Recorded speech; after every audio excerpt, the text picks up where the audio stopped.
Yeah. want to record this. Just to Their kinda Prime is a show- Buccaneer. Seraphim's moving out. No, never mind. Never mind. Okay. So Yeah, we he got... took a Separated a little. All right, let's go for... Seraphim separated big time. Is passing through, guys. Yeah, Yeah. We just got fired on by somebody Yep, here. Seraphim right up that's behind you. Seraphim. Yeah. On him. Oh, Seraphim. Yeah, we'll get Seraphim first. Yeah, here we go. We got them all. I got them all on me here. I'm gonna bring them up. Come on, boys. Yeah, go for Seraphim first. Copy. 3K away. Yeah. Copy. UK out. Bow tie. Yeah, I definitely got his attention here. Are they locked?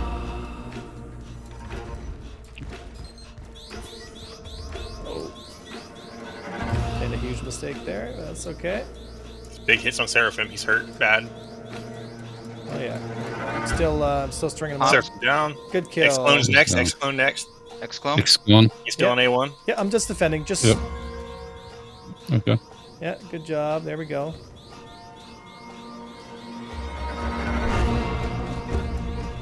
We would be Exclone, honored no shield. if you would join Nice, us. good, Yep, good peels, on him. guys. Good peels. Someone on you, Dwayne, behind you, Frisbee. Going flat. Okay, Zach one's out. 1K away We're from gonna take care of Frisbee. X1. See, do you see Big Barber? Anyone X-Clone's see dead. Big Barber? Let's clone down. X1 is down. Yeah, I'm on. Only primary. Big Barber, Big Barber, Big Barber, Big Barber. Big Barber visual. I see him. Yeah. Okay, Big Barber. There we go. Big Barber shields down. Game on big. Yeah. He's taking hits. Couple more hits and we get him. Stay on him. Stay on him. There we go. Just popped a flare. Oh, He's down. he's Pop. down. Bow tie Lucifer taking heat. in I'm the leaving. Yep. I'm Lucifer, just. Lucifer in the Opportunity middle. on Lucifer. Lucifer next. Yeah. Come on, I got Lucifer. a lot on me now. I'm gonna. Can I nav here? Lucifer's Yeah, hurt. get a little distance here. Lucifer down. Lucifer down. Lucifer down. Lucifer's down. Careful, Yeah. Avengers. Yeah, I'm good. I'm good. I'm Desync. good. Oh, flame. Flame being hit. Flame being hit. Flame, you got one Yeah, on you? flame down. I don't know. I died all of a sudden. I didn't know what Okay. hit Yeah, me. keep your speed up. Wizzy, keep your speed up. Keep your speed up. Keep your speed up. Frisbee, Frisbee, Frisbee. Frisbee. Frisbee's shields are down. He's hurt. Looking for Frisbee. Prime your Frisbee. Splash Gladius. Nice. You got a Gladius. Frisbee's almost down. We get a little pressure on Frisbee. He's down. We got him. Cam. Hello, hello. Abyss. Okay, sorry. My. Him Abyss scene. Carbos, That is Carbos, some Carbos, Carbos, Carbos. Captain's on Carbos. Good kill. Got him. That's it, boys. I think we got him One all. more. We got. And that's the last one, I think. Nice. Nice. GG. Should we finish off the Good ranks? No, let him float. We won the fight. We don't need to kill them. Let's get good fights in local, please.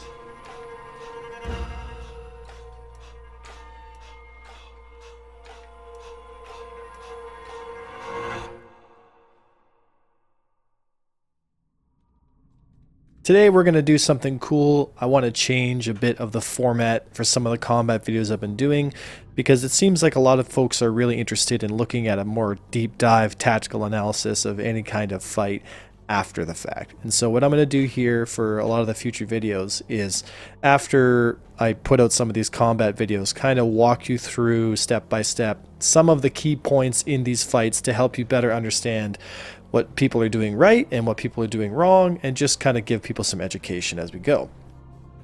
So in this situation, we had Grim Hex, and we had about 7 F7A Mark IIs, and a Gladius. And so we in Avenger Squadron had about six Buccaneers, and we train together every day. We practice, and I've been talking about the meta for a while now, and it's pretty clearly on display here. A lot of people are interested in what the F7A is capable of, and I think we can see pretty clearly that it's not really performing that well. We've had the same results when the roles were switched, and Avenger Squadron was the ones in the F7As. Now, this team that we ended up bumping into in the persistent universe was an organic fight that was not scheduled. It just sort of happened, and I thought that was really exciting. I think some of them were bounty hunting my crime stat and some of the other guys in the team, and so it was this really organic fight that happened around Grimhex that I think was really fun, and I really wanted to show you guys through it. So as you can see here, the enemy Hornets are clustering up together, which is what you should be doing, trying to get your buddies, get together, and coordinate on targets. And you can see here right away, there's some missile play going on. People are firing missiles into the group to kind of break them up. But the reality is, I'm keeping my distance. Now, I typically want to stay around 3,000 to 2,500 meters because I find personally that it's a nice range to sit at, because if somebody does engage you from that distance, it's likely that they're not going to be doing very effective damage. They might telegraph their shots if they're using something like a repeater system. And what happens is you have plenty of time to respond, react, and coordinate with the rest of your team to make sure you're making the right decision. So this strategy that we see them doing right here is what's called death balling. They basically stay very, very tight together. I mean, if you look at the distances here, I'm at 3.2, he's at 3. They're probably about 200 meters across from each other. So they're in a very, very tight bubble together. You know, and this is an effective strategy. It really is. I think for the majority of the general public, death balling can be a real problem. But as we can see here, the interceptors have the ability to string out, pull, and just manage the fight in a completely different way. And so as we come in, I'm looking, I'm seeing what's going on, and I don't realize that if we back it up just a little bit, you see Seraphim here at 1.8 kilometers. Now, if he made the right decision to not fire his weapons until he was within range of me, he might have actually done some damage to me before I would be able to decide what to do. As we see here, he's engaging at 1.4 kilometers, which is way too far away. And we see a lot of spread here. He's coming in. He's probably using some kind of repeater system, and it's just not working out for him. My shields get tapped here because I always have my shield MFD in my bottom left. I keep it consistent. And again, folks, consistency is key. I know that my shields are always in the bottom left no matter what ship I'm using. And as soon as I start seeing those shields get tapped, I know somebody has a firing solution on me, and so I go defensive, right? Immediately I go defensive, and I don't turn to the right and go through the group, and that's important here. I don't turn to the right and go through the death ball because it's likely that I'll just get absolutely hosed. Instead, what I do is I take an outside approach, and I pull through and try to orbit around them. Now, in this position here, I'm looking behind me, and I'm trying to keep myself 90 degrees offset from the enemy. I know that these enemies are engaging me. I know that they're engaging me because I see tracers, I'm getting hit. Obviously, if I look behind me, I can see the actual fighters themselves coming towards me.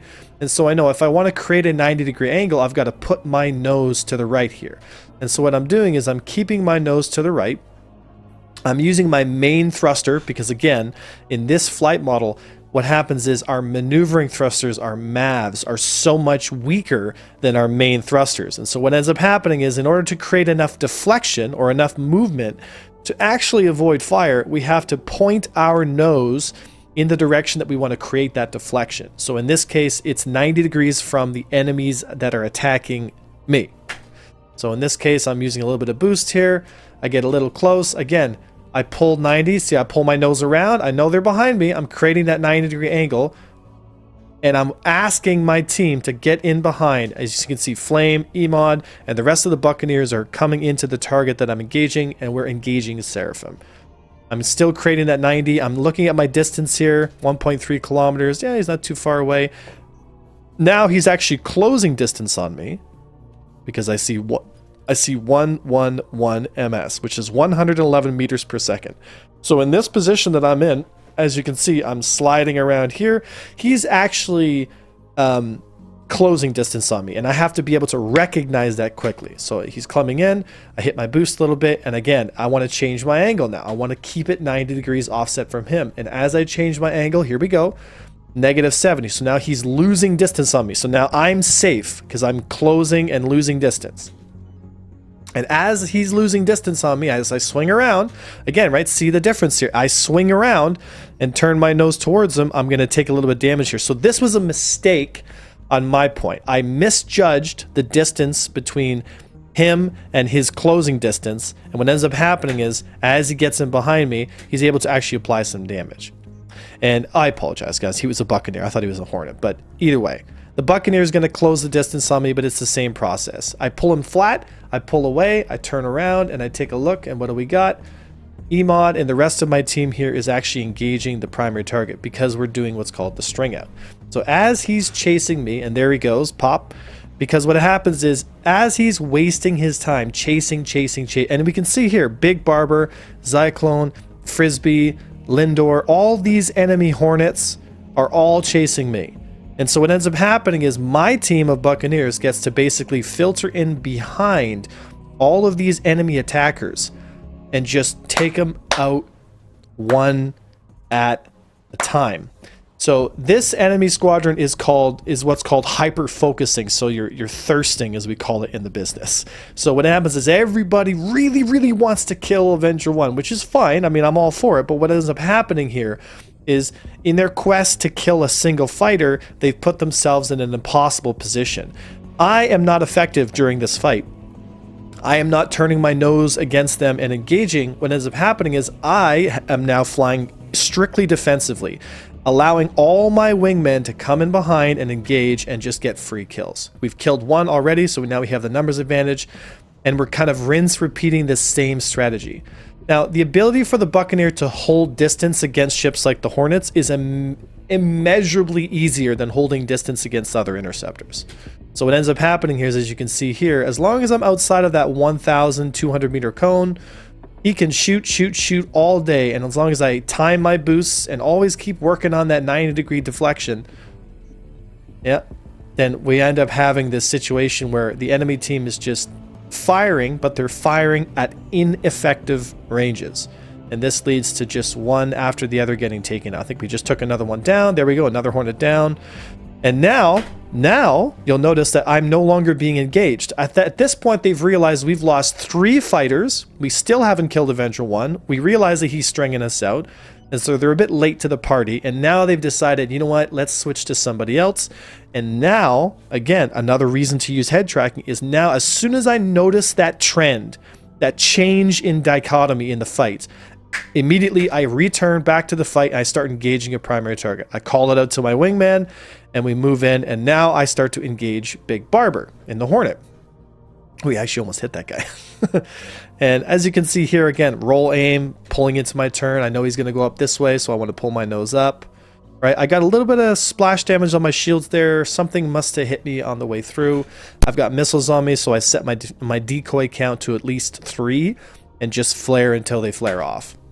And in this situation, again, I'm 250 meters, so I want to get closer. You know, even though I am effective at 1,000 meters to some degree, the closer you get, the more effective you get, right? It's just that simple, whether you're using cannons or repeaters or anything. Okay, so I've received some damage, okay? As you can see, my shields got tapped. I'm seeing tracers come out from the left-hand side of my screen, so right away I know, okay, I've got a limited amount of time to decide what I want to do here. I've got no guns left in my inventory. I know he's very close to death, so I had to make a choice here. Do I disengage because I've got one on me and start stringing him out? And I've also got low boost. So this is actually a pretty bad spot for me to be in because I've overchased this Hornet a little bit because our boost is so low. But I might be able to make the difference because I can get a couple shots left. Bang, bang, bang. I got a little couple shots left in the magazine. And I noticed that Kerbos, the guy that's engaging me, is at about 1 point, almost 2,000 meters. So he'd be completely ineffective at that range. My shields are still above 90%. So it's worth it for me to kind of push the envelope a little bit and re-engage this Hornet. Once he's been killed, again, more tracers coming my way. I'm going to immediately go defensive, point my nose to where I want to go, look behind me, call for my wingman to pick up my tails, and once again, corkscrew, which is create those centrifugal movements. Keep my eyes behind me and re-engage. At this point too, I can hit nav mode because I'm so low boost. At this point, I got to be really careful. If I got missiles on me, drop back to SCM, flare them off, and then just re-engage. At this point, I've made it, a couple kilometers here. I'm pretty safe. The enemy team is continuing to lose Hornets at this point, and we're still doing pretty good. We haven't lost anybody as of right now. So here we go, returning to the fight, pretty simple. Again, right guys, kind of rinse and repeat. Come back in. I pick Frisbee as my primary target. I've got plenty of gun in the shots in my magazine. My first magazine gets in. Look, I knock one of his guns off. I drop his shields. I do a lot of damage to him. You know, and again, look at that F7A at the bottom there, F7A Mark II. And as I turn around, he lost the wing. Carbos is on me, so I've got one good push here, push through, and boom, we lost Flame, right? Lindor, as you can see here, F7A, moved up on Flame, and Flame lost kind of lost idea of maybe someone was on me. Because you got to understand too, guys, you have to still respect the firepower of the Hornet, the F8 Lightnings, that kind of stuff. So as long as you're flying properly, you shouldn't really have to worry about it. But if you lose track a little bit, if you're a little bit like, I'm not sure what's going on, and it happens to me too, sometimes, you know, if the Hornet pilot picks his time to fire, he can get within that 500-meter zone, squeeze the trigger, bang, bang, bang, 3 shots. It happens so fast. And if you lose an engine on the Buccaneer, it's over, right? But as we see here, got a couple shots left. This Hornet is desperately trying to shake me off, but it doesn't matter because nothing he does is really going to matter at this point.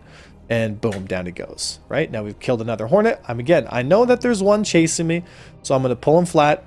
Carbos is chasing me, so I look behind me. Yep, I got a good angle here, 90 degrees. I got wingmen coming up behind him, and down he goes, right? Again, he's so concerned about chasing me in a ship that cannot chase the Buccaneer, right? And this is why we talked about the whole speed differential and why interceptors are doing so well in squadron battles. And this is a good example as to why, right? And so here we have, I think we have 1 or 2 more left at this point. Not really sure how many are left. I think that might be all of them. Yeah. Yeah, at this point, there was one more still hanging around the area, but the boys cleaned it up. And that was the fight. That was the whole thing.